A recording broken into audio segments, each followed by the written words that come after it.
We are talking with John Perkins. He is author of Confessions of an Economic Hitman. John, talk about Saudi Arabia. That's a country that is very prominent in our current political climate, and you had firsthand experience with that country.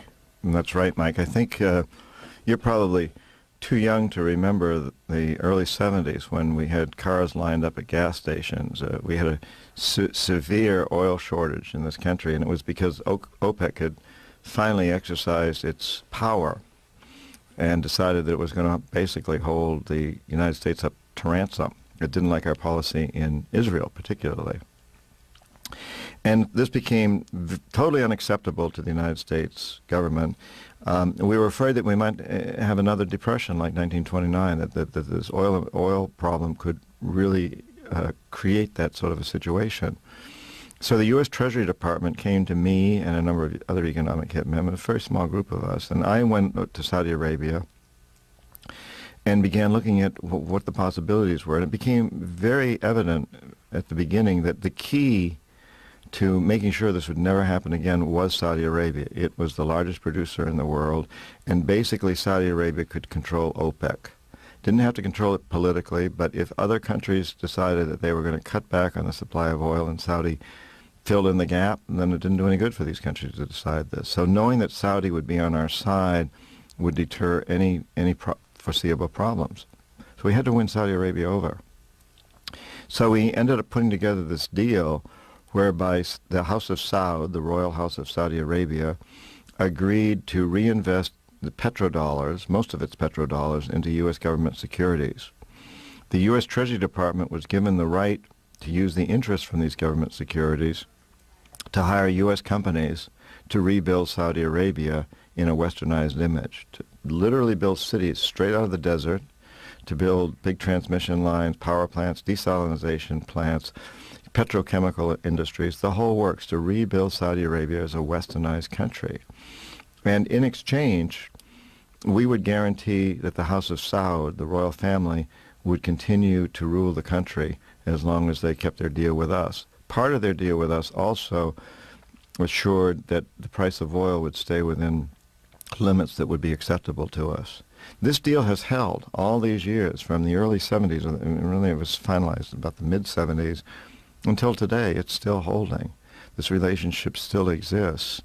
We've always protected the House of Saud, including when they've done some things that seem pretty bad to us, like when Idi Amin, who was Africa's answer to Hitler, was finally overthrown by a coup.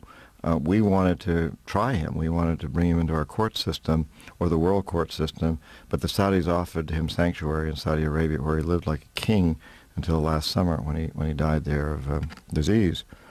And certainly the Royal House of Saud has supported Osama bin Laden throughout, with our encouragement in Afghanistan when he fought the Russians, but ever since they're still supporting him. The bin Laden family is an extremely important family to the House of Saud, to Saudi Arabia, and to the Carlyle group, which is, as most people know, aware of that group. And so this deal then was a very, very effective one that guaranteed the price of oil stay within acceptable limits, and that Saudi Arabia would be rebuilt as a westernized country, and we would defend the House of Saud. It's held up. It still holds up. There's a weakness today because many of the conservative Saudis have objected violently to what's going on, and there have been over 100 assassinations in the last year in Saudi Arabia. There's tremendous unemployment. There's a great deal of civil unrest in that country. I think the country's teetering on the verge of some sort of a social upheaval, a political upheaval. We may have to send troops there next. I also know that that's one of the reasons that we went into Iraq, because we feel that in order to protect our oil interests, we've got to control Kuwait, Saudi Arabia, Iraq, and we'd like to control Iran too. Now, for you, Saudi Arabia was somewhat different, and maybe not for you, but for the U.S. arrangement with them was different, where they actually had the funds from their oil sales to be able to pay for everything. So how did you approach that? Yes, that's right. It wasn't about making them a loan that would make them indebted to us. It was about working a deal that would make them tied to us. So when they send their petrodollars back here and put it in government securities, that gives us quite a lot of control over them. Plus, they signed this agreement whereby the interest would be used by our Treasury Department. And an interesting aside to that is that all this money that the Treasury spends and gives to U.S. corporations never has to be approved by the U.S. Congress, because it isn't U.S. taxpayer money. It's Saudi money, even though it comes through the Treasury Department. Once we worked out this deal with Saudi Arabia, a person at a very high level went over and presented it to the royal family. I believe it was Henry Kissinger. And the heads of the royal family accepted it, but the caveat was that it had to get the approval of a number of crown princes. I was assigned to one of these crown princes to make sure that he approved of this plan. And this was a very interesting process because he was a strong Wahhabi, very conservative Islamic Arab. And he really didn't want his country to be westernized, so he rejected the plan right from the very beginning.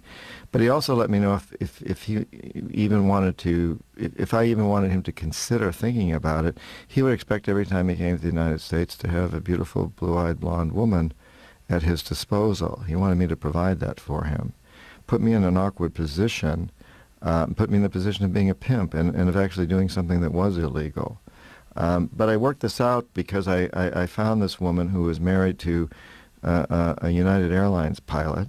She met all the qualifications. She was beautiful, blonde, blue-eyed, and she was not very happy with her husband. She was happy with her lifestyle and everything her husband provided her, but he was fooling around with a lot of other women, and she knew this, and she was kind of angry about that. In addition, she had been a very promiscuous hippie a few years earlier, so sex was something she enjoyed, and getting a little extra money on the side and sort of socking it to her husband appealed to her. But she let me know that she'd only do it under the condition that she liked the prince. And the first time they got together, fortunately, they liked each other, and I had to pay for it. And this is one of these instances where you can't put it on your expense account. It's illegal. It's an illegal activity. But in those days, restaurants gave you receipts that were hand printed. They weren't using computers. And I was a big tipper at some very, very fine restaurants in Washington, New York, and Boston. And so when I tipped the waiters, I would always ask for an extra receipt. And I basically financed this pimping operation that I was going through off receipts from restaurants, and put those on my expense account. There was a lot of that kind of thing going on too. And eventually the prince came around and supported our plan, and it went forward in Saudi Arabia. And has been in place ever since. Very effective. There's been a lot of information coming out very recently about the Bush family ties to Saudi Arabia, doing business there. Were you aware of any of that back when you were working in that area? Absolutely. And I do want to make it very clear here that empire building, the job of economic hitman, is not partisan. It goes across all administrations. It's the Republicans and the Democrats. The Bush family, of course, is very closely tied to oil, always have been. And I ran an energy company, also a successful one in the 80s, and I was very aware of what was going on with companies like Enron and George Bush, the current president's company. He had a couple of companies. The first one was named Arbusto, which means bush in Spanish, and then he nearly went bankrupt and sold his interest in that to another company called Spectrum 7, and they nearly went bankrupt and sold their interest to Harken Energy. It was interesting always from my perspective because Bush kept failing and kept selling his companies, and every time he sold them, he'd get put on the board of the new company and paid huge salaries. And it's like, gee, I wish I could do that. It must be pretty amazing to be in a position where you don't do anything right, but then you get paid for it.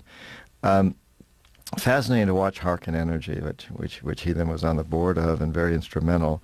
A major oil company was negotiating a contract with Bahrain, a Mideast country, and Harkin then got into the picture, and when the first President Bush became president, suddenly Harkin emerged as the shining light, and the Bahraini government stopped talking to the oil company they had been talking to and brought in Harkin. And they signed an exclusive deal with Harkin, which was the first time an Arab country had signed an exclusive agreement with any oil company. This was unheard of.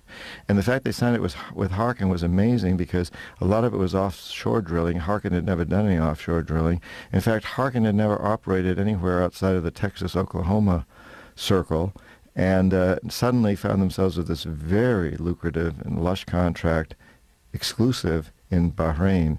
And we all knew it was because a principal in the Harkin company was the son of the President of the United States.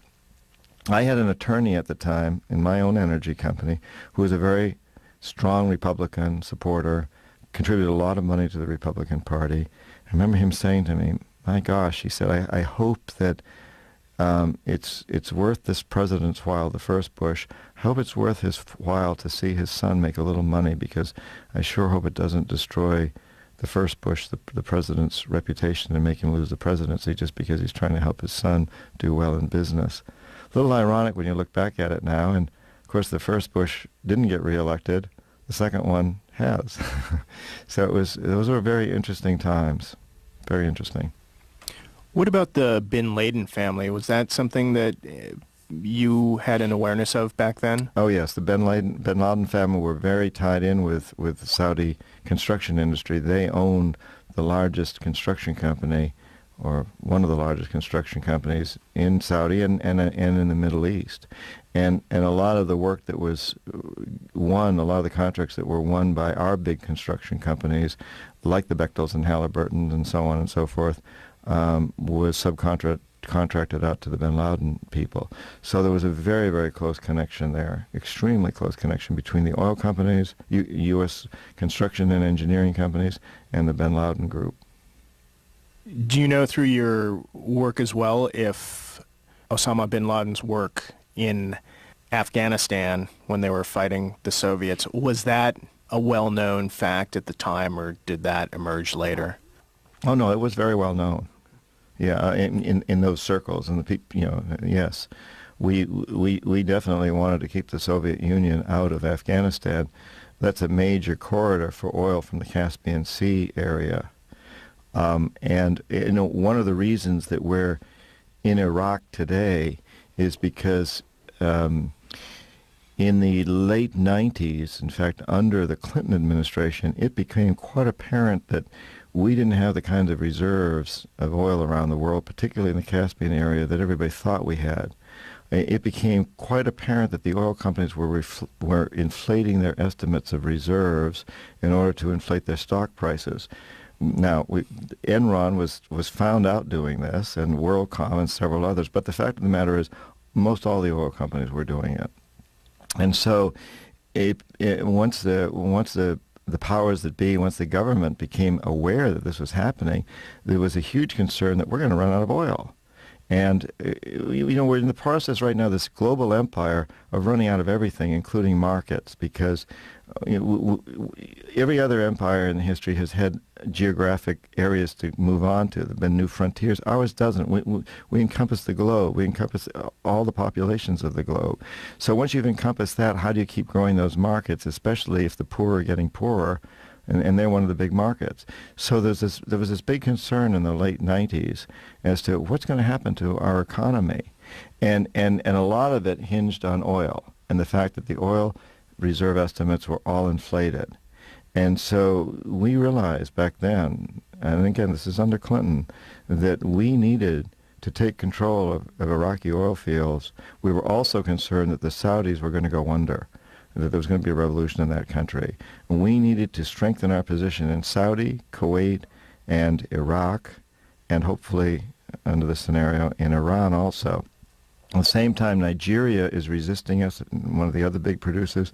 Venezuela, which has fluctuated between being our third and fourth largest supplier, was saying no. They elected Hugo Chavez as president. He's very anti-American. And he's saying, I'm not going to give you guys any more oil. So, and at the same time, all during the 80s, the economic hitmen had been in Iraq trying to convince Saddam Hussein to do the same thing that the Royal House of Saud had done in Saudi Arabia. We tried desperately to get Saddam Hussein to buy that same scenario that had been so successful in Saudi Arabia. He didn't buy. He wouldn't buy into it at all. And so in the 80s, we sent in the jackals to overthrow his government. That didn't work. We sent in the jackals to assassinate him. They couldn't get through to him because his Republican Guard, his security forces, were just too loyal, too strong, and besides, there were like 12 or 15 Saddams. You know, he had all these doubles. We couldn't assassinate him. So he provided a very convenient excuse, and I think we nudged him into it. He attacked Kuwait, and we were sworn to defend Kuwait. And had he got into Kuwait, the next would have been Saudi Arabia. So it gave us the perfect excuse to go after him. The economic hitmen had failed, the jackals had failed, the next step is to send in the military. We thought we needed an excuse. He gave us the perfect excuse when he went into Kuwait. We went in, we attacked him, we essentially destroyed his army, but we didn't get him. However, we thought he had been sufficiently chastised that now the economic hitmen could win him over. So during the 90s, the economic hitmen went back in. Now, had Saddam bought the way Saudi did, we would have given him or sold him all the fighter planes he wanted, the missiles. We would have built him chemical plants and biological plants and nuclear power plants probably. We've done that plenty of other places. But he didn't buy, and he would still be president if he had just gone along with our system. But he took sort of the same sort of kind of a stance that an Omar Torrijos took. It was very independent, I think for very different reasons. I think Saddam Hussein was probably just plain crazy. I mean, I don't know why he didn't buy. I know why Torrijos didn't. It was very principled. I don't think Saddam had those principles at all. Nonetheless, he didn't buy. The assassins tried to get him again in the 90s without any success. And so, you know, once again, we sent in our young men and women to die and to be killed.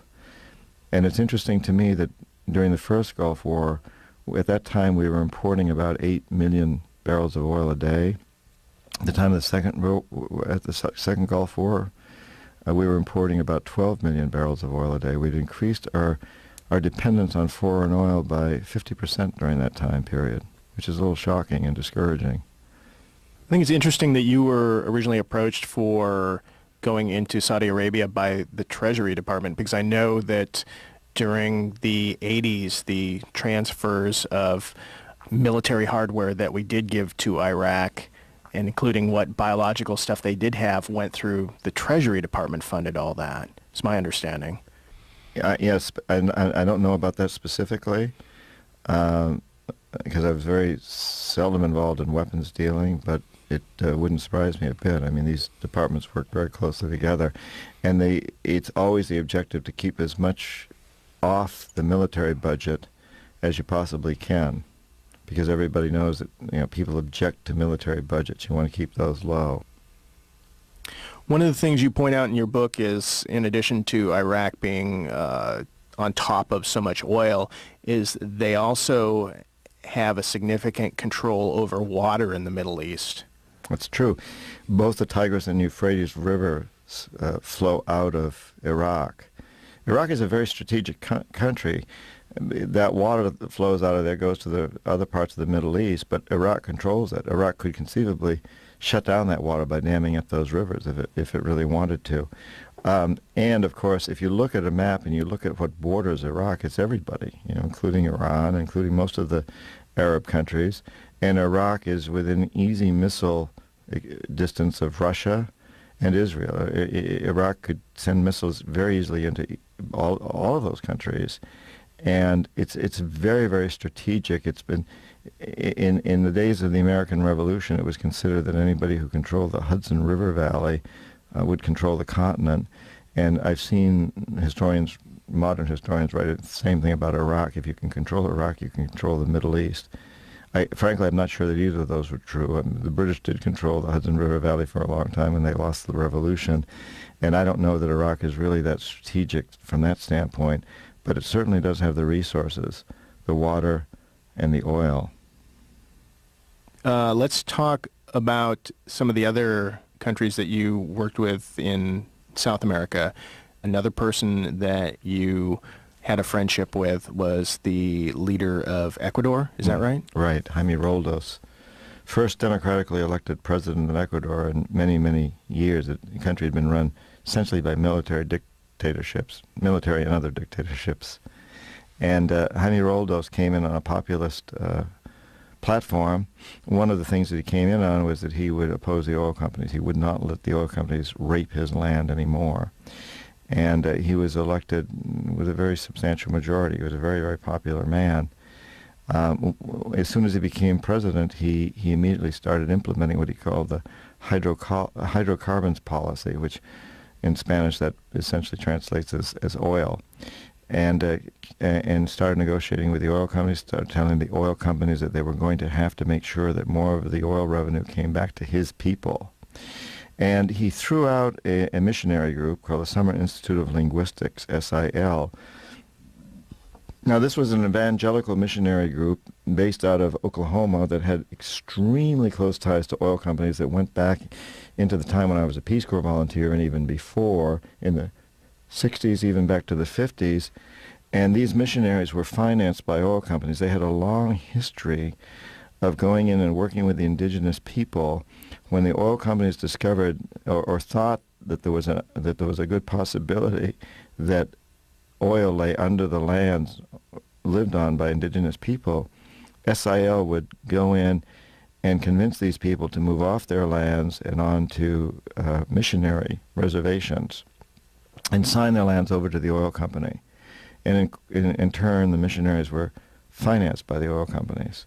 So there was this very, very cozy relationship, and the oil and SIL used some interesting techniques to get these people off the lands at times, which are described in some detail in the book. There's a number of them. I mean, it's amazing what they did. And just as one example, they would send food into indigenous villages and lace it heavily with laxatives. So the people in the village would get bad dysentery, what they thought was dysentery, and the missionaries then would come in with medicines that would very quickly cure it. Of course, they knew what caused it. It was their own laxatives, and say that God had sent them and that they were there to help the people, et cetera, et cetera. So, and there's some much more incredible things described in the books. For example, how they had an ears and eyes operation where they could actually listen to everything that was spoken in the indigenous homes and respond that way and say that God had sent them. Fascinating what they went through.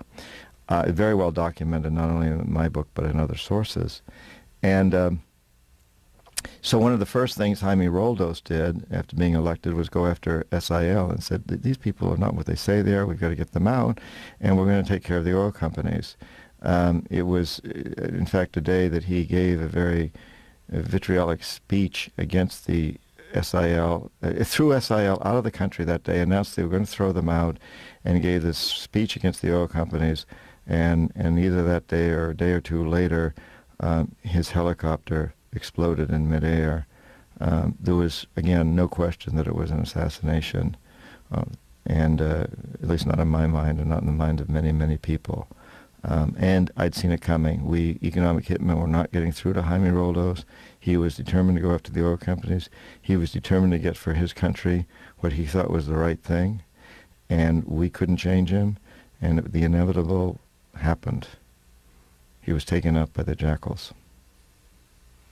And again, one of the big threats, in addition to not giving us the access to all their resources, was that he would potentially become an example to the rest of the world. Yes, absolutely. You know, the world was watching. Jaime wanted to renegotiate all the contracts with the oil companies, make sure that they gave a lot more back to the Ecuadorian people, and they could not afford to see this happen in Ecuador, because if it happened in Ecuador, everybody else around the world would know about it, and it would happen in those places too. Obviously, Peru and Colombia are neighbors to Ecuador. They would, be immediately impacted. But the news would get out through OPEC and throughout the world that Jaime had stood up to the oil companies and had won. The oil companies could not let that happen. But you mentioned Colombia. Did you have any experience with Colombia, since we're sending so much military aid down there? I had a lot of experience with Colombia. I spent probably a year or more living in Colombia, but over a period of maybe 5 or 6 years. I'd go there for 2 or 3 months, and was very close to them. I had an office in Colombia for a short period of time. I also was in the process of buying a small coffee farm in Colombia. I loved Colombia, and I had very good friends there. And yes, Colombia is a fascinating example because the movements that we talk about today as being driven by narcotics and terrorism started as very grassroots movements opposed to the things that we were doing. My own company was designing and managing the construction of a large hydroelectric system in Colombia. And the local people strongly opposed this project because they knew that it was damming up their rivers. It was changing everything in their environment, changing all the water resources. And they knew that the big transmission lines were going to go over their lands. They were not going to get any electricity themselves. It was all going up to the big cities, to the industries, and the industrialists, to the wealthy people. They were incensed, and so they opposed us. And a guerrilla movement started up, and would go into our camp, our construction camp, and take hostages, even to the point where our State Department demanded that our embassy in Colombia insisted that we not ever send any American engineers, North American engineers, U.S. citizens, into our own construction site. We could only send Colombians in. We had to hire Colombian engineers, and there were a lot of very good ones to do this. And so the guerrillas would come into our construction camp and cause a lot of disruption and take hostages and so forth. And they were really had a very legitimate gripe. They were being screwed. Colombia was taking huge loans from the big international banks in order to build these facilities, to hire U.S. companies to build these facilities that were providing electricity to a few of the very wealthy families. And the peasants, the campesinos, the poor people of Colombia were going to be stuck with the loans ultimately, so it would affect their health care, their education, everything else. And they weren't getting any benefits. In fact, these projects were hurting their lands, causing tremendous disruption to them. And out of that grew this movement that had to turn someplace for training and weapons. If you're going to take on the big international oil companies and the mercenaries that they bring in, and ultimately perhaps the U.S. government, at least a lot of stuff that's funded by them, and the Colombian army and police force that's funded by the U.S. government, if you're going to do that, then you've got to get weapons and training someplace. Now, in those days, the Colombians, FARC, and there were a number of groups that grew out of this, turned to either Russia or China or Cuba. And that we thought that was pretty bad. We accused them of being communists and socialists. And in many cases, they really weren't. They just needed to get training and weapons, and that's where they got them from. But that was sort of a moderating influence on our government as long as Russia and China and Cuba were major forces. When we saw these sorts of things happening, we would also often modify our relations with countries and tone down a little bit. But as time went on, and Russia and China fell by the way, and now basically there is no worldwide communist movement. We're unopposed as a world power. The United States is unopposed today as the world empire. This has put these organizations, these grassroots people who want to resist us in a very, very awkward position. In the case of Colombia, they've gone into drug dealing, and they'd started this a little bit before, but they've gone into drug manufacturing and dealing, they've gone into kidnapping, they've gone into extortion, in order to finance their need for weapons and training. In the process, they've become very corrupted too. A number of these organizations today have simply become about drugs. They have become narco-trafficking groups, and the drug wars we're all familiar with. But what really started off as a grassroots resistance to U.S. policy of making these loans and building these projects has now mushroomed into this nightmarish situation, which is totally out of control and is no longer ideologically based. Some of it still may be, but for the most part, it's just become a huge, gang war. But it started because these people opposed us. I find this, Mike, terrifying in the overall scheme of things today more than ever, because right now I know that my friends in the Amazon, the Shwa, the Achwa, the Warani, the tribes that live in the Amazon who are opposing our oil companies and have said they will fight to the last man, they are right now being accused of being part of Al-Qaeda. Some of the nonprofit, I'm on the boards directors of several nonprofits that work in those areas. One of our nonprofits has been accused of being an Al-Qaeda operation. It absolutely is not. It's run by quite conservative people out of San Francisco. It's raised millions of dollars to help the people in the Amazon. We have nothing to do with terrorism. But this accusation is now out there because we're working with people who are actively opposing oil on their lands and are being called part of Al-Qaeda. The Shwa, the Achwa, these indigenous people, are philosophically at the other end of the spectrum from groups like Al-Qaeda. They have no interest in what they're doing ideologically. The problem is that if they end up fighting the oil companies and the mercenaries that are attached to those companies, they can't do this with blowguns and machetes. They're going to need real weapons. And the only place today that these kinds of people can go for real weapons and weapons training are the terrorist organizations. So ultimately, people who oppose us for the best of reasons and often very legitimately and ideologically, the problem is that if they end up fighting the oil companies and the mercenaries that are attached to those companies, they can't do this with blowguns and machetes. They're going to need real weapons. And the only place today that these kinds of people can go for real weapons and weapons training are the terrorist organizations.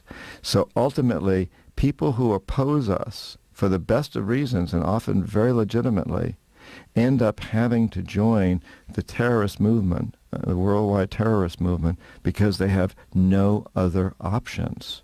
And I think that's scary. I think people should have a right to defend their lands and someplace to turn to get support. But we've seen to it that they don't have any place to turn.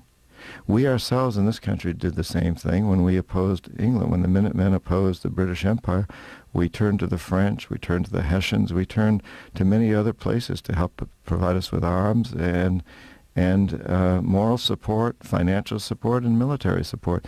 People always need, people coming from the grassroots need help. They need support. And today, there's none out there for these kinds of people except the terrorist organizations. And it's my understanding the British back during that time called us terrorists because we did horrible things like individually would hide behind trees while we shot our muskets. Well, we were terrorists. George Washington and Thomas Jefferson and Tom Paine and all the patriots and the signers. When all those men signed the Declaration of Independence, they stuck their head in a noose. They were traitors to their government, which was the British Crown. They were absolutely traitors, and they would have been hanged had they lost the revolution. I mean, these were men of tremendous courage. Some of them had a lot of money, like George Washington, one of the wealthiest men in the colonies at the time, and John Hancock. They put everything at risk. And then they implemented terrorist maneuvers in fighting the British. They had to. They fought from behind stone walls and trees. The Minutemen were the equivalent of the modern day terrorist organization, but we were doing it for just cause, right? And the truth is, so are a lot of these other people. If we understood what they're fighting against us, that's a tough one. But I think we've reached a point in time where we all need to exercise the kind of courage that George Washington and those other patriots exercised. We need to be willing to put our heads in a noose to make this a better world. We have the opportunity now to create a better world. This very empire that we've built, these institutions that we have like the World Bank and many of our corporations could be used, instead of just sucking resources from other parts of the world, they could be used to send out resources, to send out compassion, and to send out food to starving people and water to people who are dying of thirst and medicines to children who are dying of curable diseases. We could make that happen. It's all in place. We have the resources. We have the wealth. We have the networks to make this happen. We are at a time in history where I think there's tremendous hope of really bringing the dream of those founding fathers of life, liberty, and the pursuit of happiness to the entire world. Here we are in the state of Washington. I grew up in one of the 13 colonies, New Hampshire, and But I was never raised to believe that the idea of life, liberty, and the pursuit of happiness was intended for those 13 colonies. I was always raised to believe that it included Washington State also, and California, and Texas even. And I was never raised to believe that it needed to stop at the Rio Grande or the Canadian border. I was raised to believe that that was a vision for the whole world. It grew out of many of the philosophers like John Locke in Europe, and it grew out of a study by people like Washington and Jefferson and Franklin of the indigenous cultures in this land, the democratic approach that the Iroquois and other indigenous people had. So our vision of our Declaration of Independence and the government we set up after that was truly global. The philosophy behind it came from all over the world, including our own North American indigenous people, and it's meant for the world. We have now reached a point in time where we can take this out to the world. I'm not talking about one world government. I don't think that's wise at all, but I am talking about creating a situation where people all over the world feel that they have the security to exercise the kinds of freedoms that we can exercise in this country, where a Filipino or a Nicaraguan doesn't have to come to the United States to feel that they can gain those rights, but can stay in their own country and have those same rights. And that's what we need to be focused on. And I have tremendous hope in that. That's why I wrote the book after 9/11, because I saw that we're just going to continue having more 9/11s unless we do something to change this. And we are at a time of immense opportunity. We Americans can take this empire and put it back into the Republic and take that idea of the Republic to the whole world and show great compassion and in the same time guarantee our own security here at home. Talk about how you finally left Chaz T. Main, because you've mentioned your company a couple times, and I don't think we've really clarified that you have gone on to other things, much better things, since you left there. Well, you're right. And the guilt got to me, and in the book Confessions of an Economic Hitman, I spent quite a lot of time talking about how I struggled with this guilt from the very beginning, but I was seduced by sex, money, and power, and continued for a number of years, but finally it just got to be too much for me. And I had an epiphany. I had a moment of great enlightenment while sailing in the Virgin Islands, and I go into detail in the book, so I won't do it here. But to make a long story short, I knew I had to get out. And I knew if I didn't get out then I would be hooked forever, because I was becoming very wealthy. And it was becoming very, very plush, very cozy, very soft. And I knew that if I didn't get out then, I would never get out. And so I took the leap and I quit. But I didn't really get out at that point, because I ended up going back and doing consulting work, and I ended up forming an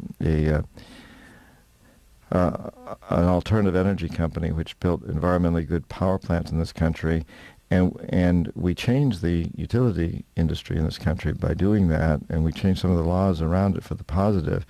But in that process, it was interesting. I kept getting these favors, including the U.S. Congress read into the congressional record an exemption for my company from a certain tax that everybody else had to pay, which enabled us to go forward and do one of these projects. I kept getting these favors that I knew came as a reward for my service as an economic hitman. And I also kept getting this advice, these threats, sort of a combination of threats and bribes, that I mustn't tell my story. And if I didn't tell my story, if I stayed a good boy, I would continue to be rewarded, and I was. So even though I got out of the system and quit the company, quit Charles T. Main, which shortly after that was sold to another company, no longer became a closely held partnership, but was sold to another company, and eventually the Main logo and name was retired in the mid-'80s. But once I got out, I still continue to be very highly influenced by the profession and the people around it, including in the 1990s, I was ready to write this book. I called it at that time Conscience of an Economic Hitman, but I'd begun it. It's changed since then, but the foundation was there. The word got out that I was writing it, and a major engineering firm brought me on as a consultant with nothing to do. I didn't have to do anything except fly down to Rio de Janeiro and take a few private jets around periodically and go to dinner with the rich and famous of the world. And they paid me $500,000 basically not to write the book. I took the bribe. And I continued to take these bribes, and I continued to take the safe way and feeling guilty about it. Meanwhile, I had a daughter. She's growing up. I'm feeling kind of guilty about it. But I'm assuaging my guilt by doing a lot of nonprofit work with indigenous people all through the 90s. I ran an organization called Dream Change. It was still a great organization. We have a website, dreamchange.org. I was on the board of another nonprofit, Pachamama Alliance. We did a lot of really good things, and it assuaged my guilt a lot. But then September 11th happened, and I was in the Amazon at the time with the indigenous people there when this happened. It was a very powerful experience for me. And then I came home and went to Ground Zero. And while I was at Ground Zero, and it was still smoldering, and you could still smell the charred bodies, it was a very powerful experience. I said to myself, I can no longer put this off. I've got to expose the truth behind this. We can't let this happen again. The world needs to know part of the reason of why this is happening. Part of the reason is because there are men and women out there who are EHMs, economic hitmen, like me. The world needs to know this. The citizens of the United States need to know where their tax dollars are going, what happens, where the profits that these big corporations are making off our purchases are going. It needs to be told, because if the American people understand what's going on, they won't put up with it anymore. They'll change it. The systems are all in place for us to change it in a way that will be very positive and make for a much better world. And that's the world I want to see my daughter inherit from me. And since you've come out with the book, what has been the reaction of those that you formerly worked with? Well, the book officially just came out a couple of days ago, so it really hasn't been out. But I sent a preview copy to the man who originally hired me, who's now retired, and wrote me a long letter, very interesting, basically substantiating everything in the book, and saying that it's encouraged him to write a book himself. I'm hoping that some of the other economic hitmen will come out of the closet now and talk about this. Some other interesting things that happened, as I mentioned earlier, just this morning, or yesterday actually, the book went to #1 on Amazon.com. I think since then it's dropped back to like 4 or something, but it's amazing how it's selling. It's incredible, and I've been getting some great reaction from the media. But the other side of it is a lot of resistance. I was scheduled to be on a major network show 2 nights ago, a major network show broadcast all over, a conservative show. And I was surprised that they asked me on, but I really welcome the opportunity to speak out to those people, because they're the ones who really need to hear this, and I was one of them once. 2 hours before I was supposed to go on the air, they called and canceled for political purposes, for political reasons. I mean, they said that outright, that we really don't think this is the right time to have you on the show. And that was a little shocking to me and disappointing. I mean, they kept me hanging in there. This was in New York, and I'd flown up to New York to be on this show. As it turned out, I was on other shows too, so it was okay. But it told me so much about the system, and I find it very disturbing that that people like that are not willing to hear the other side. I was fully expecting to be attacked by them, which is fine. I think to have a discourse, even if somebody's attacking you and you have to defend yourself, that's good. I welcome the opportunity for people to call me whatever they want, a liar, say that what I'm writing about is not true. I welcome that opportunity, because I can substantiate everything that I say in the book as far as what's happened in the world. Everything, every event I describe in that book, every assassination, every deal that we did with every country that we did, it is on the record. My own personal story is my personal story, but the deals that came out of that, everything that happened, is totally on the record.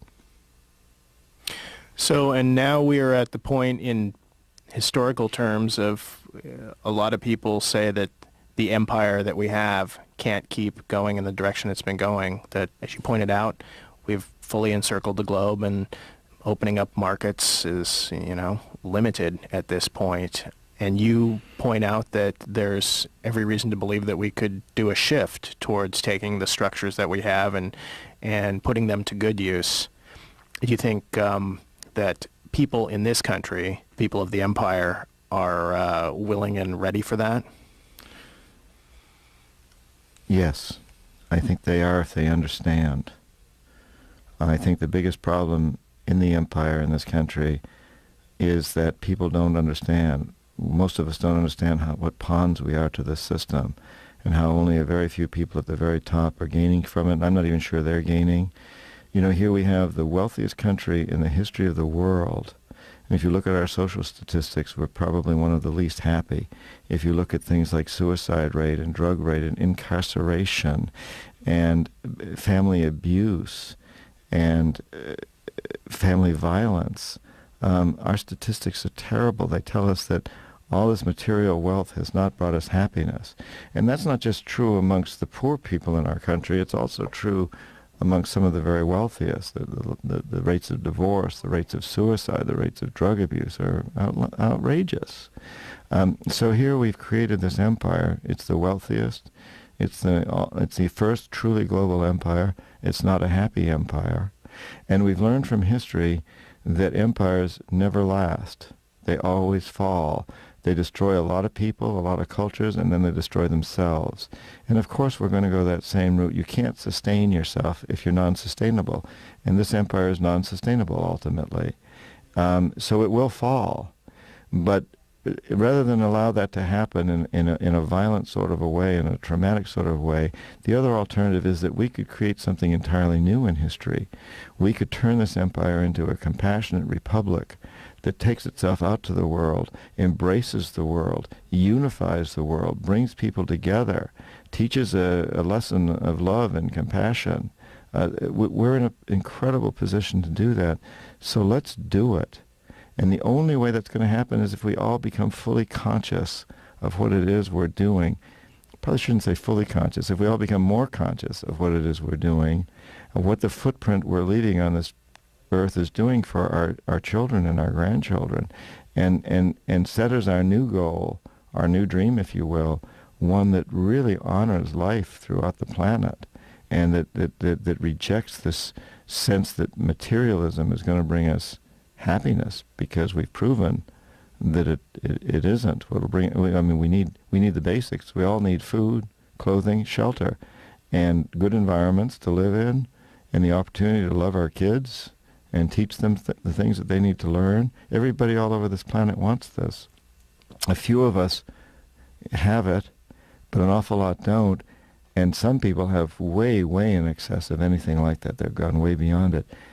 If we could take that concept to everybody on this planet and feel it in our hearts, ooh, what a great opportunity. And you know what? The indigenous cultures around the world, and every culture around the world that I know of, has prophesized this time as a time when that opportunity exists. I mean, it's the new age. It's the new millennium. It's the Christian millennium. The Hebrew culture has a prophecy of this type in it. The Hopi, the Maya, the Quechua, the Shwa, the Achwa, the Tibetans, the Buddhists, the Bons, the Zulus, the Bushmen, the Australian Aborigines, and the Navajo, the Lakota. You can just go through and name it, and every one of them comes back to right now as being a time in history when the opportunity exists to, as the Quechua people in the Andes call it, the Pachacuti, a time to set things right. And we have entered this period by all these prophecies. We are in it right now. And that's not a coincidence. All right. Well, I want to thank you for spending time with us today. My pleasure, Mike. Thank you. Thank you for all the good work you're doing. We've just been talking with John Perkins. He is author of Confessions of an Economic Hitman.